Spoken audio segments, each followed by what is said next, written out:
വളരെ നന്ദി ശ്രീ എമൻ കാരശ്ശേരി ഞങ്ങളോട് സഹകരിച്ചതിന്. ഗവർണർ ഇന്ന് ഡൽഹിയിൽ മാധ്യമങ്ങളെ കണ്ടപ്പോഴാണ് അദ്ദേഹത്തിന്റെ വിമർശനങ്ങൾ ആവർത്തിക്കുന്നത്.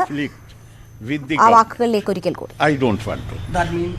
That means that even in Kannur, where I had strong reservations, and I tried my best that don't scuttle the process. Even if you want to appoint the same man, at least follow the rule. Go through the process.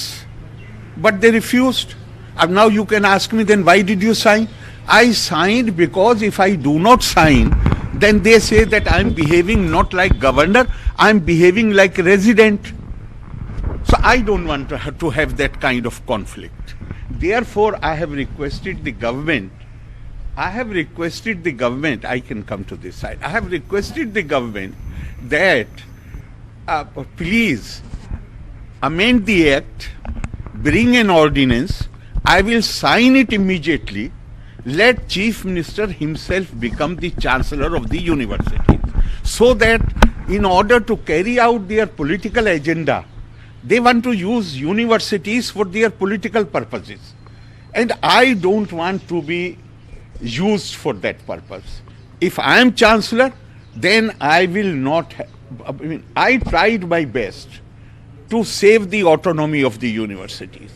I tried my best to make them understand that you should not interfere in the functioning of the university. The act does not give you any responsibility, and you want your hand in every appointment.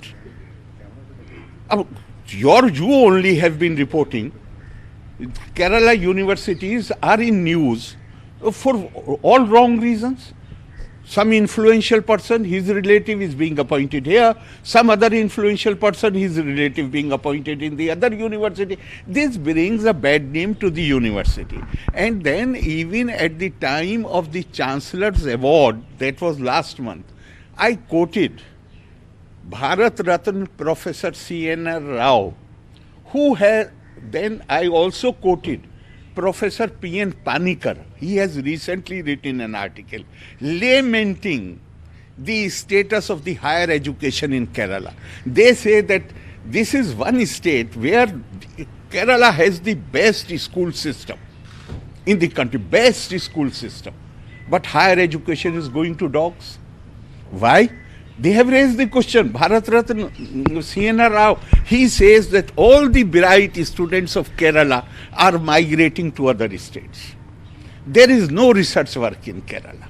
How it can be? If you are going to appoint people not on the basis of their academic credentials, on the basis of their political proximity, then this is bound to happen. But I don't want to have conflict with the government. I say I don't want to continue as Chancellor. Therefore, in fact, you are the first I am telling you, to whom I am telling that on 9th there was convocation of Agriculture University. I told them I am not coming because on 8th I have written the letter to the Chief Minister. Please, you take over as Chancellor. I don't want to act as Chancellor. So what was the response from the government, sir? Government response, whatever is their response, as far as I am concerned, I cannot stand and tolerate this political interference. And suppose something concrete comes forward, wherein I am satisfied that no more interference will happen, maybe I reconsider the position. Maybe. I am not saying I will. I am not putting any condition. As far as I am concerned, I have already written to the Chief Minister, please take over as Chancellor and bring, very easy, bring an ordinance. Because this is not a constitutional position. This is a duty which has been conferred by the act of the university. Amend the act, bring an ordinance. I will sign it immediately. I am not interested to continue to be head of the university and allow under my nose the autonomy of the university being eroded. I cannot be party to. Have you expressed your disagreement earlier? What do you mean? Firstly, you wrote a letter to government, but they are not. They are. How do we know what they are doing? I have written letter on the 8th. I have given details in my letter how best I tried to resist this scuttling of procedure in Kannur University. On the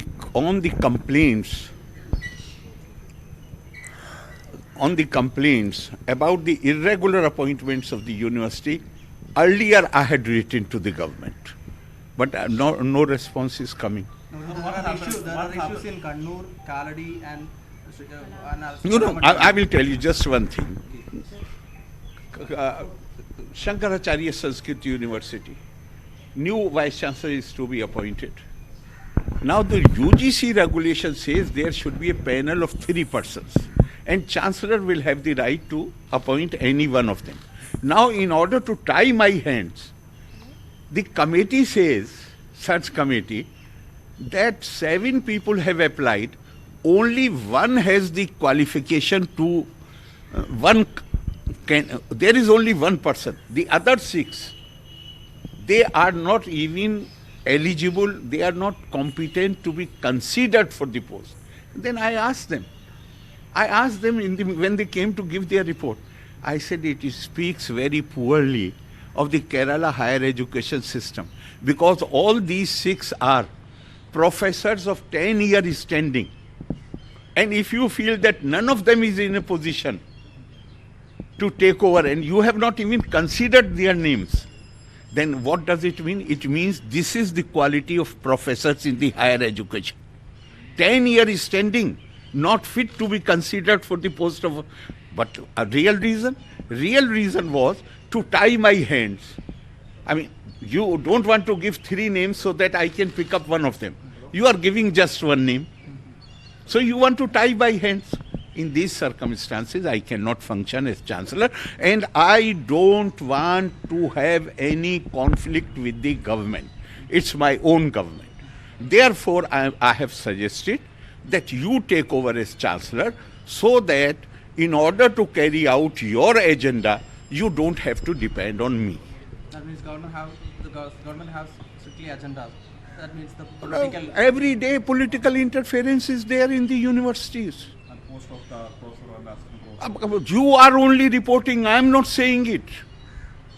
Your papers are reporting how procedures are being scuttled to appoint persons in higher positions without following the procedure, only because they are related to the powers that be. You reporting, I am not making any allegation. I am the only asking for report which is not coming. They are taking as a tool. Well, that is for you to say. I won't say that. I won't say that. I have the freedom. If I feel that things are not congenial for me, conducive for me to discharge my duties fairly, I have an option. And the option is that I don't want to continue as chancellor. That is not a constitutional responsibility. Technically and constitutionally, it is possible. Yes, it is possible. It is possible because this is not a constitutional duty. This is only a duty which has been conferred on the governor by virtue of the act of assembly, not parliament, assembly. In previous experience, the removal of the governor as the chancellor from the chancellorship.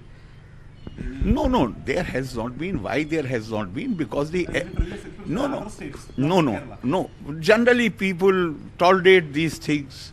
For me, it has become impossible. Why there is problem for them?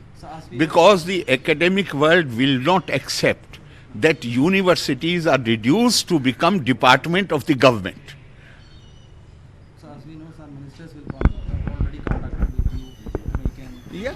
Governor നിലപാടിൽ ഉറച്ചു നിൽക്കുകയാണ്. രാഷ്ട്രീയ ഇടപെടൽ ഉദാഹരണ സഹിതം വിശദീകരിക്കുകയാണ്. സർവകലാശാലകളുടെ സ്വയംഭരണാധികാരം നിലനിർത്തിക്കൊണ്ടുപോകാൻ താൻ തന്റെ കഴിവിന്റെ പരമാവധി ശ്രമിച്ചു. അത് സാധ്യമല്ലാത്ത സാഹചര്യത്തിൽ ചാൻസലർ പദവിയിൽ തുടരാൻ ആഗ്രഹിക്കുന്നില്ല എന്ന കാര്യമാണ് മുഖ്യമന്ത്രിയെ ധരിപ്പിച്ചതെന്ന് അദ്ദേഹം വിശദീകരിക്കുകയാണ്. ടി ജി സജിത്ത് വിവരങ്ങളുമായി നമുക്കൊപ്പം തുടരുന്നുണ്ട്. സജിത്ത്,